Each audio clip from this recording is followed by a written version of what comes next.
हाथ को आया पर मुंह ना लगा। एक जंगल में दो बिल्लियां रहा करती थी। एक का नाम चिंटू था और दूसरी का नाम मिंटू था। वो दोनों अच्छे मित्र थे। हर बार दोनों एक साथ रहते, एक साथ खेलते और एक साथ खाना खाते थे। हर बार दोनों आधा आधा खाना बांट कर खाते थे। कुछ दिन तक उन दोनों को पेट भर खाना नहीं मिल रहा था। वो बहुत भूखे प्यासे होकर सारा जंगल घूमते रहे।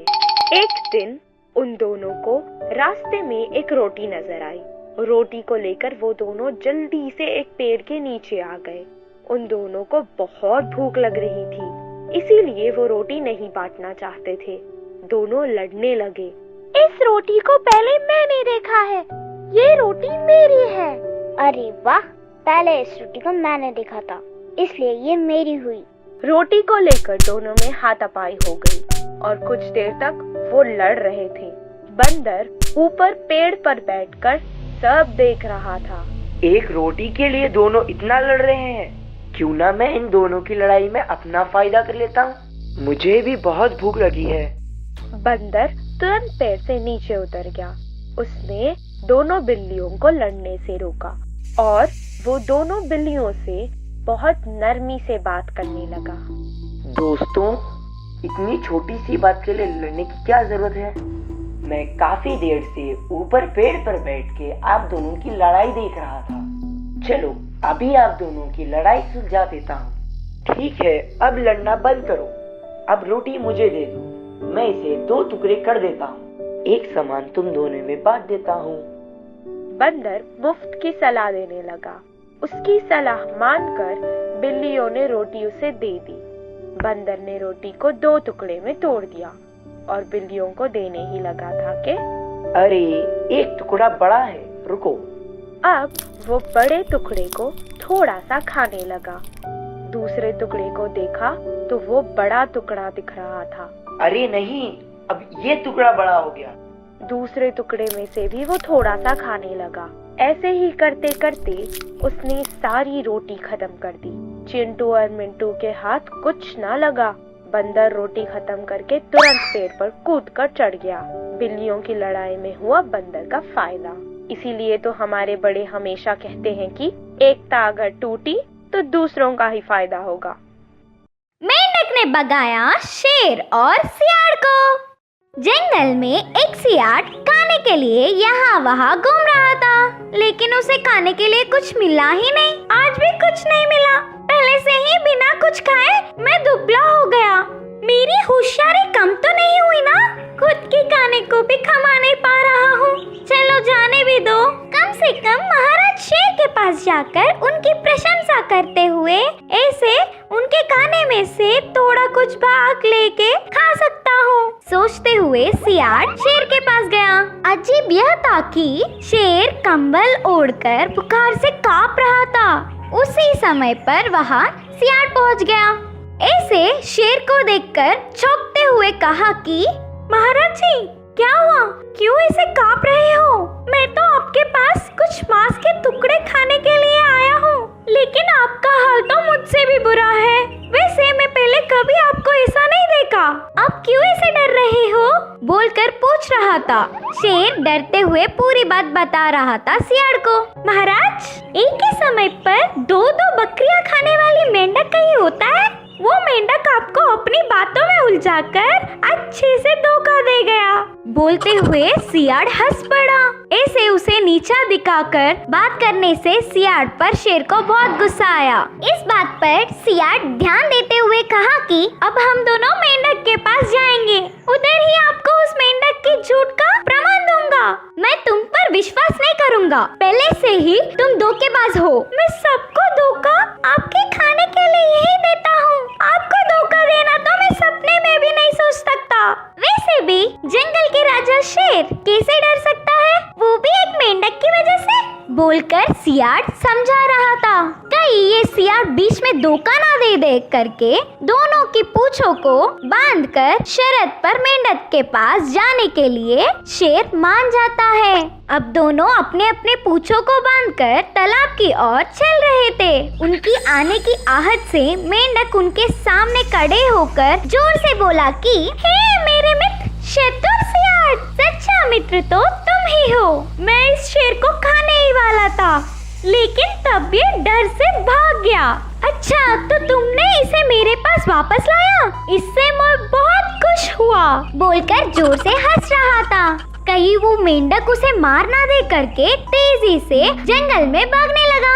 सियार ने उसे धोखा दिया सोचकर तुम्हारी चतुराई मेरे सामने नहीं चलेगी, ऐसे गुस्से से सियार को मारकर डरा दिया। उनके रास्ते वह चले गए। इस कहानी से हमें यह सीख मिलता है कि हमें संबंध ना होने वाली बातों में बीच में घुसना हमारा ही नुकसान है। चुलबुला बंदर। एक जंगल में एक चुलबुला बंदर रहा करता था। वो हमेशा पेड़ों पर यहाँ से वहाँ कूदता रहता था। एक दिन उसे एक बड़ा सा आईना दिखाई दिया। उसमें उसने उसका प्रतिबिंब देखा। वो यहाँ वहाँ चलते हुए अपने आप को देखने लगा। वो आईने में देखकर सोचने लगा कि क्या वो ऐसे ही दिखाई देता है। उसी समय उसे एक उपाय सूझा। वो आईने में हर जानवर को अपना प्रतिबिंब दिखाकर उससे बदले में कुछ इनाम लेना चाहता था। अगले ही पल एक कौवा आकर उस आईने में देखने लगा।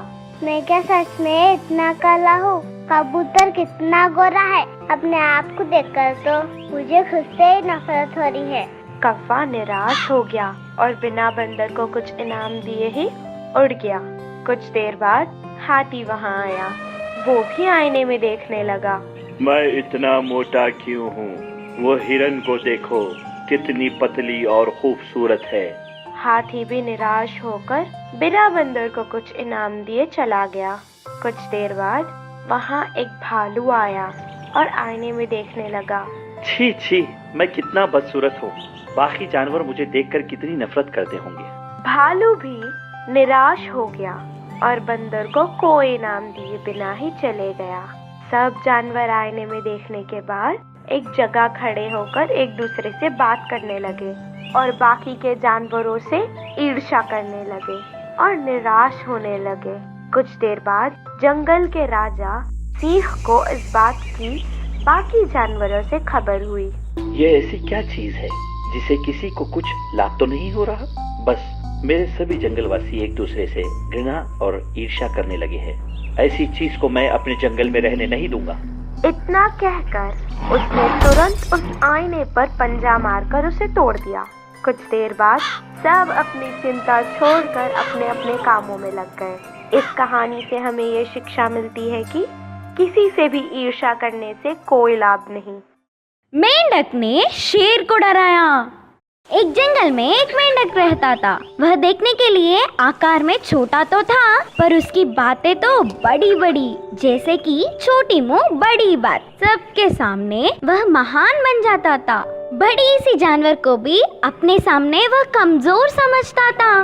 उस मेंढक को अपने आप पर इतना विश्वास था। तो ऐसा था, एक दिन मेंढक चल रहा था। हाथी उसके सामने आया। मेरे रास्ते से हट जाओ। मेंढक ने कहा, उछलूंगा तो चटनी बन जाएगा, तुम ही हट जाओ। दोनों के बीच बात बात पर बढ़ाई। हाथी गुस्से में मेंढक पर पाँव रखने को तैयार था। झट से उछलकर हाथी पर बैठ गया। तुम ये देख लो कि कहीं तुम खुद मेरे पाँव के नीचे दब न जाओ। अब तो समझदारी दिखाकर ध्यान रखना, चेतावनी देते हुए आगे बढ़ गया। उसी समय में एक शेर गुफा से बाहर आके ऐसे सोच रहा था, अच्छे से खाना खाए हफ्ता बीत गया, लेकिन आज तो खाने के लिए कुछ मिलेगा या नहीं पता नहीं। धीरे से वह तालाब के पास चलते हुए गया। तालाब के पास जाके पानी पी के उधर के नरम नरम घास पर बैठ गया। तुरंत उठ उठ उठ बोला तो नीचे से आवाज सुनाई देने से शेर बाजू हट गया। क्या होगा करके देखा तो उधर मेंढक था। अब वो मेंढक बाजू में कूद के गुस्से से बोला, अरे बीस कहीं के, तुम्हें अक्ल नहीं क्या? क्या तुझे पता नहीं कि बैठने से पहले देखते हैं थोड़े में मेरे पीठ की हड्डी टूट जाती। यह बातें सुनकर शेर को गुस्सा आया। कोई जंगल के महाराज से ऐसे बात करता है क्या? मुझसे विरोध करके बहुत गलत कर रहे हो। तुझे कहाँ जाऊंगा? मेंढक गर्व से सिर ऊपर करके बोला, मुझे नहीं कह सकते, तुम सब जानवरों के राजा हो तो मैं मेंढकों का राजा हूँ। तुमसे ज्यादा बुद्धिमान हूँ। अच्छा, साबित करके दिखाओ। चलो फिर उछलने में, खाने में, कुश्ती में मुकाबला करते हैं। हाँ हाँ चलो। अब पहले उछलने वाला शुरू करते हैं। शेर अपना पूरा ताकत उपयोग करके तालाब के उस पार कूदा। आश्चर्य से मेंढक शेर से 1 मीटर आगे कूद पाया, तो वो उसके पूंछ को पकड़कर कूदने वाली बात शेर नहीं जानता।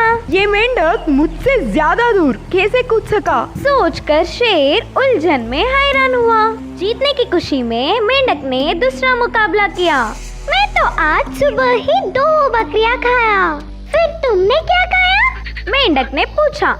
यह बातें सुनकर शेर डर के साथ बात ही नहीं कर पाया। वह एक ही दिन में 2 बकरियां खा रहा है। मैं तो खाना खाए हुए 1 हफ्ता हो गया।